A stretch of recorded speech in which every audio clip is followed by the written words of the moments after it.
essa lenda do direito previdenciário sul-americano, doutor Guilherme Colim. Seja muito bem-vindo, doutor Guilherme. Cláudio, tudo bom? Muito obrigado. E, além de tudo, também um youtuber aí de muito sucesso ainda, né? Que eu tenho o prazer de acompanhar a carreira como youtuber do doutor Guilherme Colim desde o início, porque são temas relevantes e entrevistas importantes.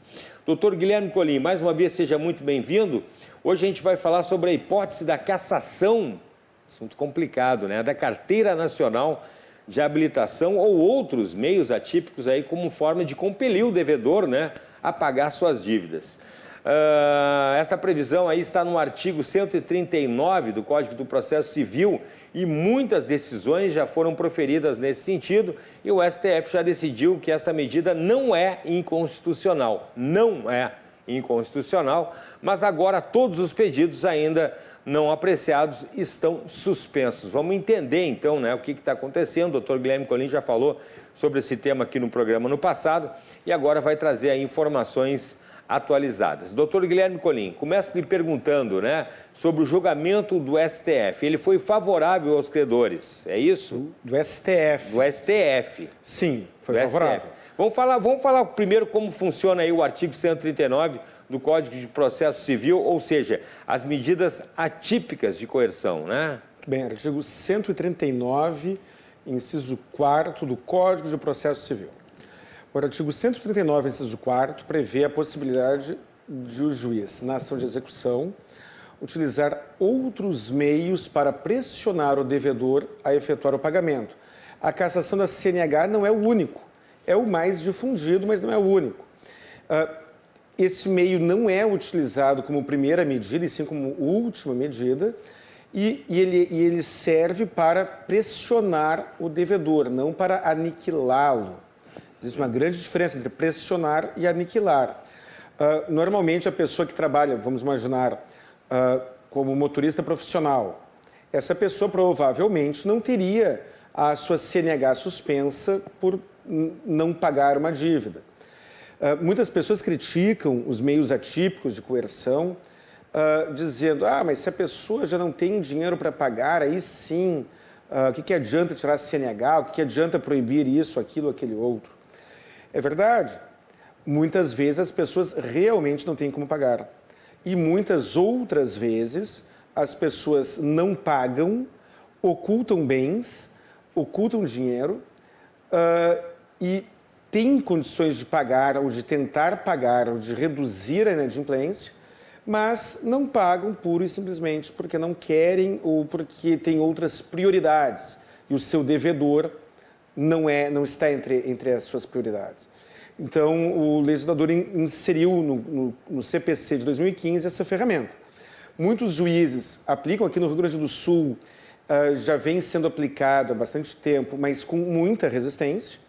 Em alguns outros tribunais de justiça do país, é utilizado com muito mais facilidade. O Distrito Federal, Santa Catarina, são estados muito mais rigorosos na execução de dívidas.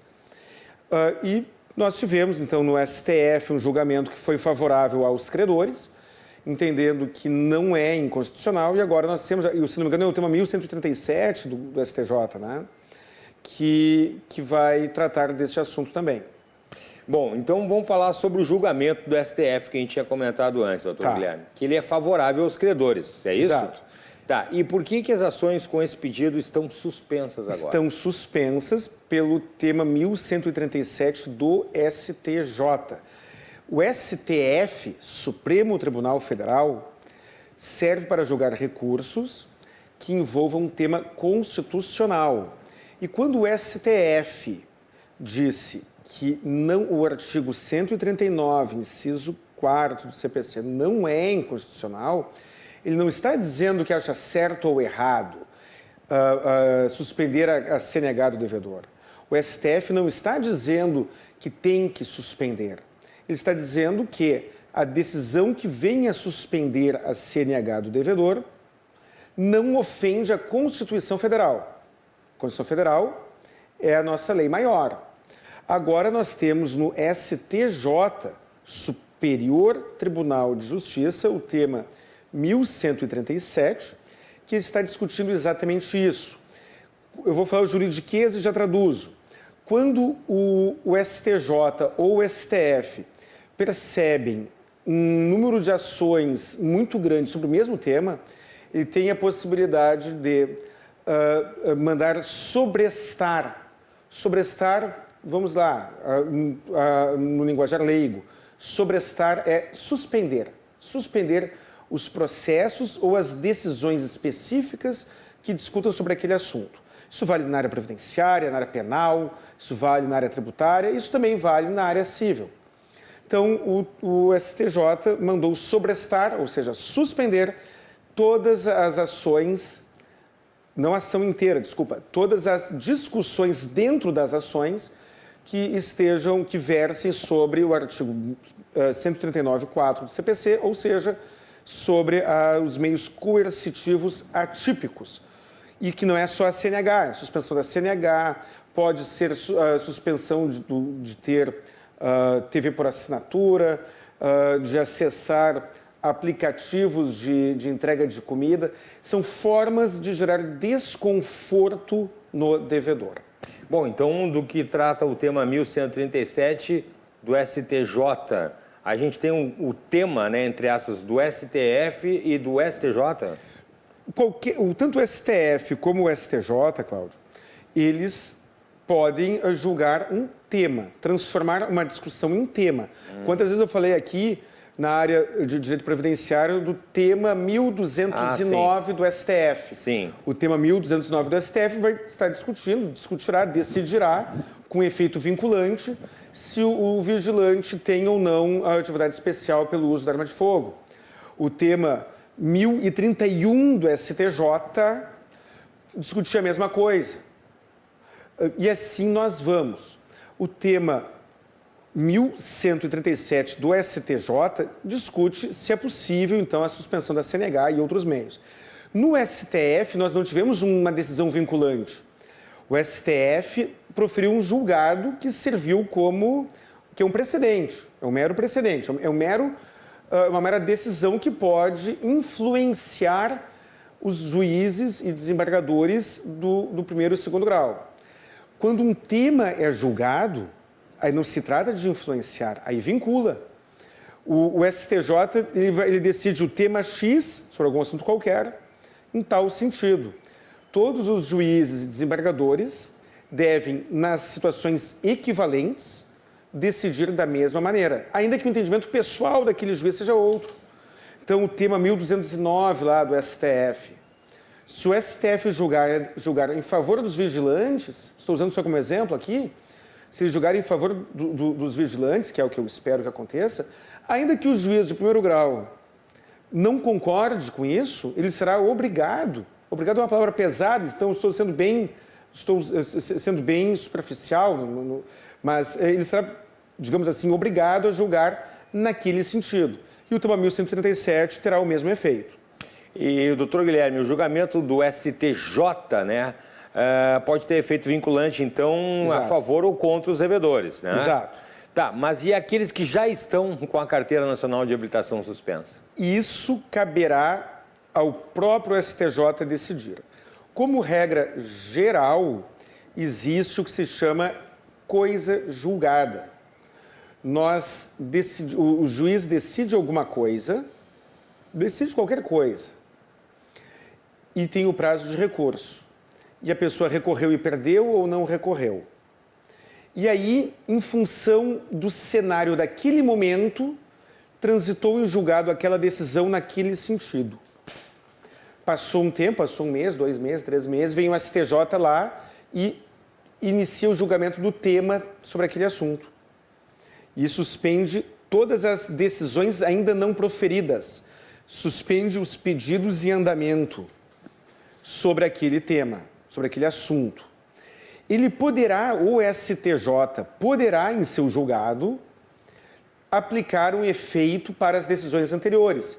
Então, vamos imaginar, Cláudio, o devedor contraiu uma dívida, não pagou, o credor foi lá, pediu a suspensão da sua CNH e o juiz concedeu, suspendeu a CNH daquele devedor.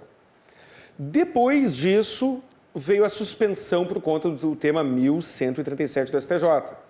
Aquela decisão que já foi proferida, ela vale, ela tem todos os seus efeitos normalmente. Mas aí aquele mesmo credor tem um outro devedor que ele apresentou aquele pedido e o pedido não foi julgado antes da decisão do STJ de suspender. Aí aquela decisão será suspensa. O juiz não apreciará aquele pedido. Ele poderá seguir com o processo. Como é que funciona a ação de execução?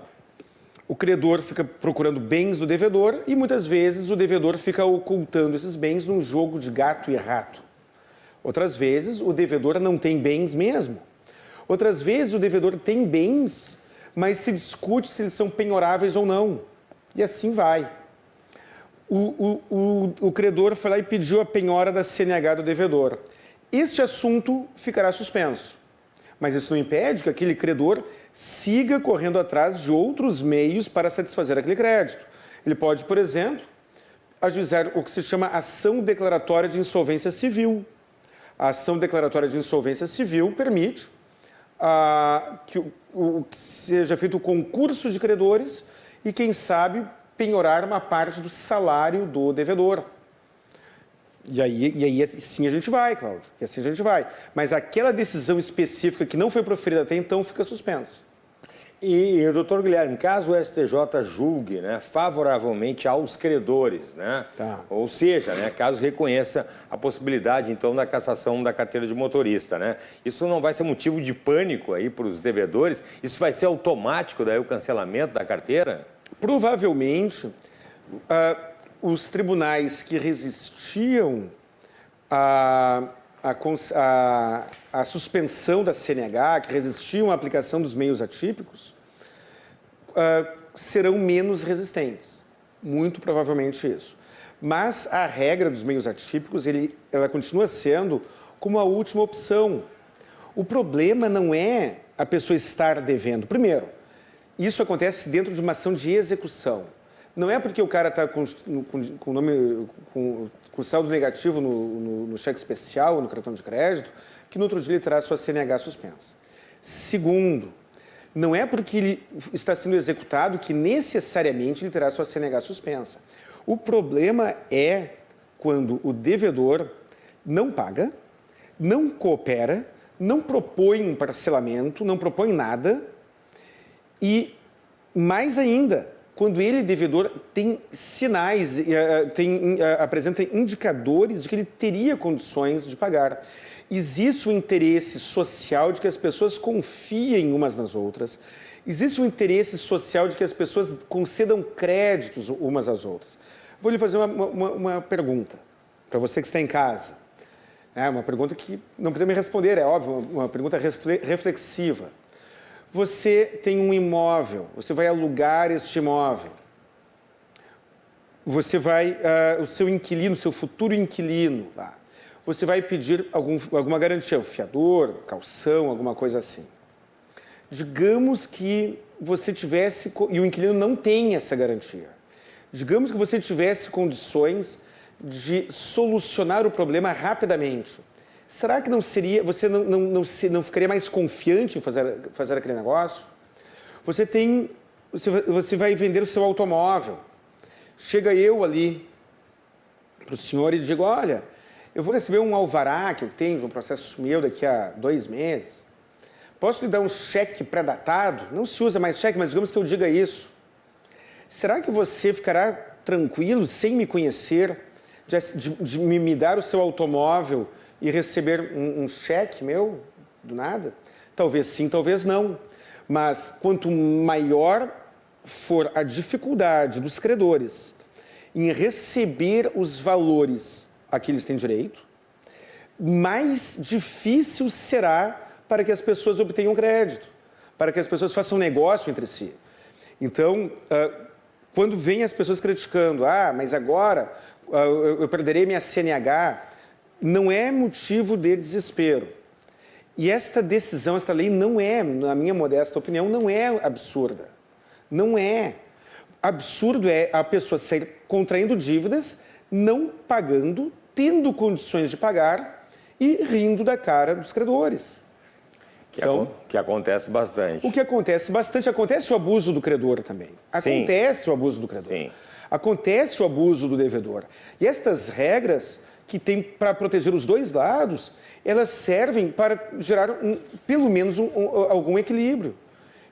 Então, né, eu respondi e avancei um pouco. Né? Não, mas é para ser claro, né? Tem literalmente os dois lados aí. Né? Tem os dois lados. Tem o juro abusivo, em que o devedor, coitado, é escravizado pelo banco. Sim. Mesmo pagando o principal dos juros, continua com a dívida, né? A principal mesmo pagando os juros. E continua no efeito bola de neve. Isso. Existe a dívida prescrita, a pessoa contraiu uma dívida, de fato não pagou, está há 20 anos lá com o credor, às vezes ele fazendo cobranças abusivas, ele colocando no SPC. Existem as formalidades que o SPC não cumpre. Então, tem pessoas que contratam uma dívida, não pagam, são incluídos no SPC ou no Serasa, continuam sem pagar e ganham uma ação de indenização por dano moral. E eu acho certo isso, porque existem regras. Eu já vi isso. Artigo 43, parágrafo 2º do CDC. Essa ação, inclusive, esse tipo de ação, fui eu que comecei a juizar essa ação. Lá no início, lá em 2000. Lá no 2000. Então, tem regras para proteger o devedor. Agora, o devedor abusado também precisa ter algum tipo de contenção. Com certeza. Doutor Guilherme Colin, por favor, contatos para o pessoal que está nos acompanhando aí. Contatos. Telefone 51 32 28 12 19. WhatsApp 51 99985 7991. Meu Instagram pessoal, colim.guilherme. E no YouTube, canal Saiba Direito. Pode se inscrever lá, assistir os vídeos e mandar algum comentário. Dentro do possível, eu vou respondendo, mas às vezes demora. Muito bem, direito previdenciário. Um abraço para a Ana Paula, que já respondeu a minha revisão lá, viu? Está tudo certinho, vou ter que esperar mais um pouquinho, mas está tudo sendo... Não é só previdenciário, é preponderantemente previdenciário. Né? Exatamente. Doutor Guilherme Colin, muito obrigado. Lembrando sempre, canal Saiba Direito, assista até o final ali, né? Não pule as propagandas para o YouTube poder também divulgar aí esse assunto para mais pessoas. Doutor Guilherme, muito obrigado.